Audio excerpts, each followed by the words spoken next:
ناظرین، آپ دیکھ رہے ہیں ہمارا چینل علم کی بہار اور میں ہوں آپ کا ہوسٹ علی۔ ناظرین، ایک روز حضرت محمد صلی اللہ علیہ وآلہ وسلم کسی مقام سے گزر رہے تھے کہ آپ نے دیکھا کہ چند جوان ایک جگہ مجمع لگائے ہوئے ہیں اور ایک پہلوان اپنی طاقت کا مظاہرہ کر رہا ہے۔ ایک وزنی پتھر اٹھانے کا مقابلہ ہو رہا تھا۔ آپ نے ان جوانوں سے فرمایا، مناسب سمجھو تو میں طاقتور کا تعین کر دوں۔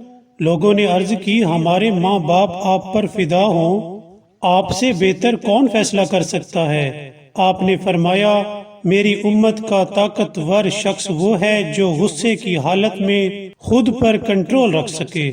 سلام اور آفرین ہو اس شخص پر جو غصے کے عالم میں خود کو سنبھالے اور بد زبانی نہ کرے۔ ناظرین، اس واقعے سے ہمیں سبق ملتا ہے کہ اگر کہیں پر جھگڑا ہو جائے اور ایک شخص برا بھلا کہہ رہا ہو تو آپ آگے سے خاموش ہو جائیں۔ مثلا شوہر زوجہ کو کچھ کہہ رہا ہے تو زوجہ خاموش رہے، زوجہ کو کبھی غصہ آ جائے تو شوہر خاموش ہو جائے۔ اگر اس طرح آپ لوگوں نے کر لیا تو یقیناً گھر اور باہر کی لڑائی سے محفوظ رہیں گے۔ ناظرین، اگر آپ کو ہماری ویڈیو پسند آئی ہو تو سبسکرائب کرنا مت بھولیے گا۔ Thank you.